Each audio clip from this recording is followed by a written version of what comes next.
Welcome back to the channel, everybody. We're going to be doing a little bit of cutting and polishing today, but it needs to be a little extra special because I'm going to be giving this to somebody, and I want it to be A++, like perfect quality everything. And I have a bunch of options for what we could potentially pick from to do some cutting and polishing on, but we're going to be doing this rock right here. If this one doesn't work out, I have a lot of other options, but I think this will be a good candidate for it. Let's look at this up close. This is the rock in question. This is an agate that either myself or Sarah collected. I can't remember which one of us, out at the AZ, the Arizona Rockhound Expeditions claim. And I think it's a very good candidate for a cut and polish. We have no cracks, no visual defects in the rock. I think it has a lot of promise. Really, the only thing that I've done to it since getting it back from there is clean it up. So what I'm kind of thinking on doing is it'll clamp in the vise like this, I think. And in that orientation, we can get a cut right about here, and we'll probably cut this whole portion of that rock off with that kind of pocket in there. I think that's the plan. For something like this, I do like to make some marks on it for my cuts, because if we're cutting in this orientation in the saw, I want a line, probably something like that on it. I think that will look good, and then it can kind of orientate in this position when displayed. So we will, using our little wax pencil here, make a line, that's probably pretty good, that we can line up in the saw.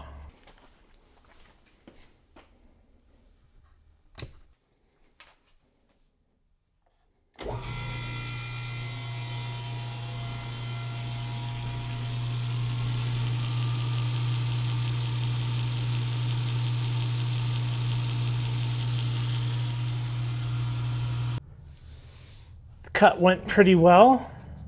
Got my two halves. This is what we're looking at here.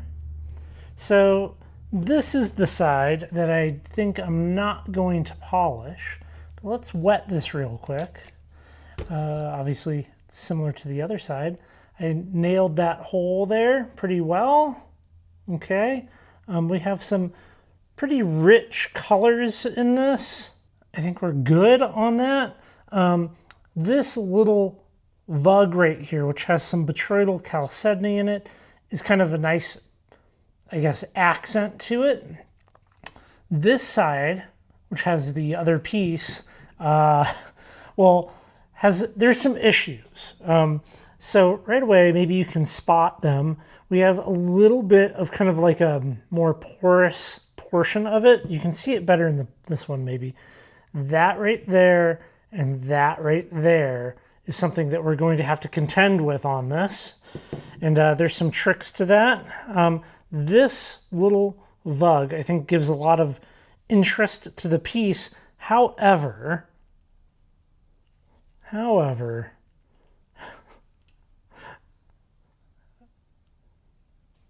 it goes in there a ways. And then it goes back in here pretty far. So that's something that we are going to have to deal with when it comes to the polishing. But I think right now what we can do is we're going to float some CA glue into a couple of these spots. One of the benefits of the CA glue in these little more porous areas of the face of the stone will be that when we're going through like the 80 grit, 180, 220, 360 diamond wheels, we're not going to have any bits getting stuck in here or like chipping out.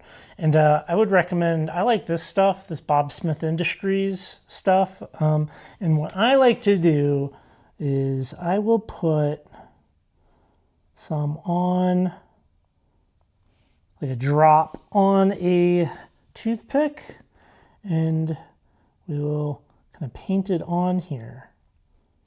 because we definitely don't want it going places we don't want it.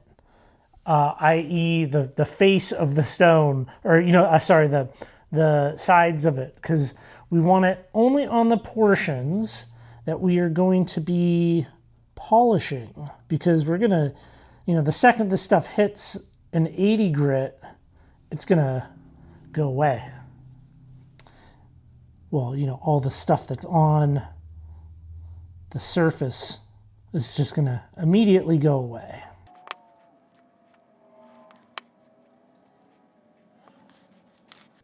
That's what that looks like. Now, from here, there's the option of activating it or letting it sit. I'm going to activate. I haven't ever noticed much of a difference. This takes,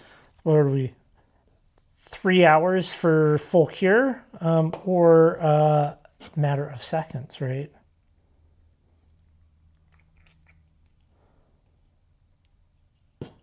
And we'll let that sit here for a couple of minutes. It'll dry off and then we can start. I'm going to be polishing up this agate on my 8-inch high-tech diamond flat lap. And the process that I went through, the lap sequence, is an 80 grit electroplated lap.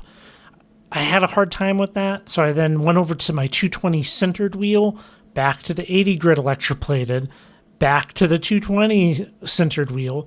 Then I started to climb that grinding and polishing ladder. So I did 80 grit electroplated, 180 electroplated, 220 electroplated, 220 fiber resin, 325 fiber resin, 600 fiber resin, 1200 fiber resin, 3000 fiber resin, then cerium oxide embedded fiber resin lap. So that was kind of my lapping process that I went through here, and there's some difficulties in it, which, that can happen.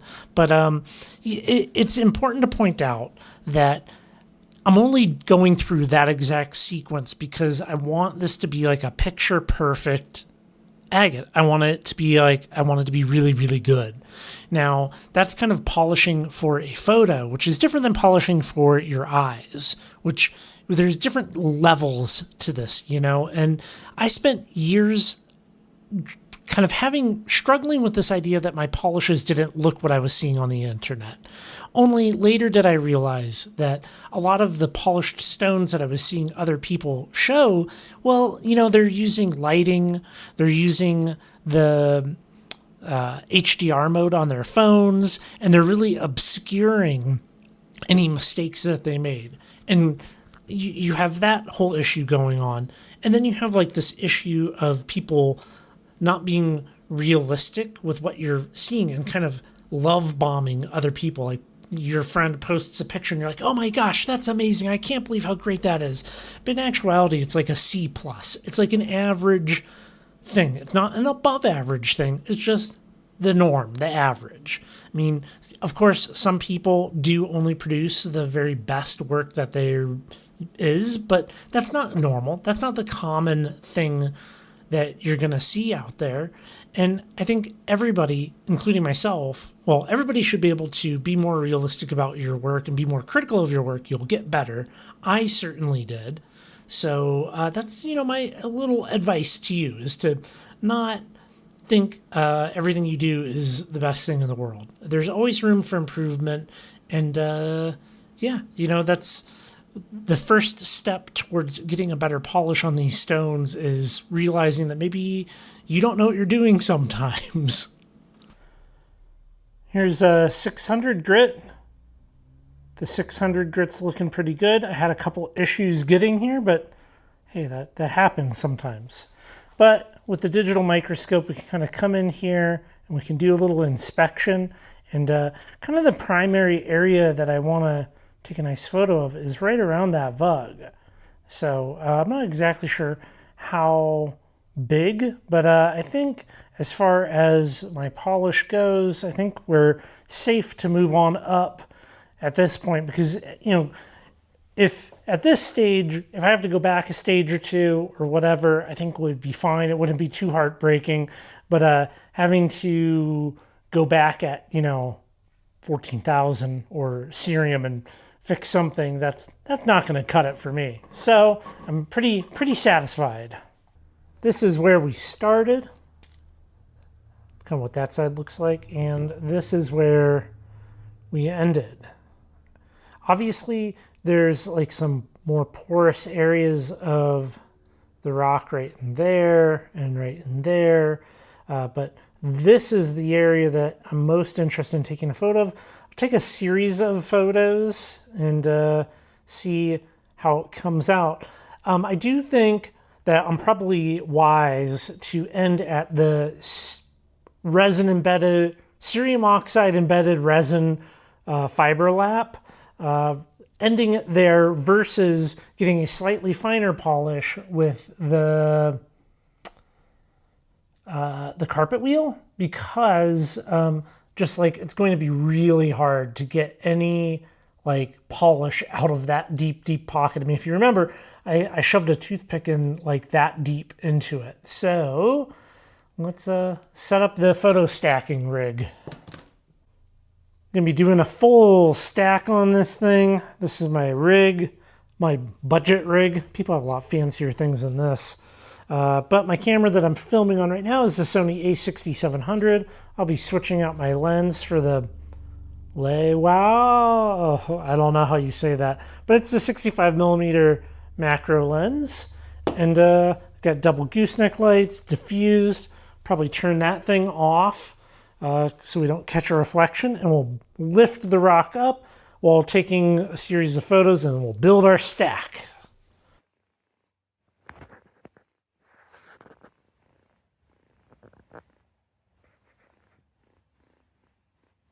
After all of that cutting, polishing, sometimes repolishing, and big setup of the macro rig to be able to shoot a beautiful picture of this, I actually shot about five or six photos, and this is my favorite one right here. And I think it came out looking absolutely fantastic. I love the white center of this. I love the contrasting gradient of orange and reds in it, and it's just a beautiful shot in my opinion. And I have this print now, which can go up on my office wall. I have a print for my friends. I think they will like it, and they will get the the original rock. And that's not all. I actually got 10 additional prints made. So if you're interested in having one of these prints for yourself, well, you can get them over at currentlyrockhounding.com/shop. Head over there, check it out. These are 11 by 14, and overall, I think they look good on a wall in your office, maybe your lapidary space. You never know.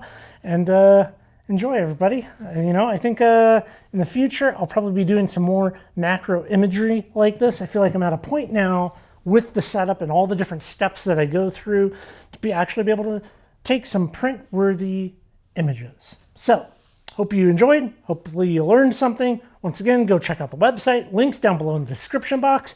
All that's left is to send a nice letter with these gifts, and I'll catch you on the next video.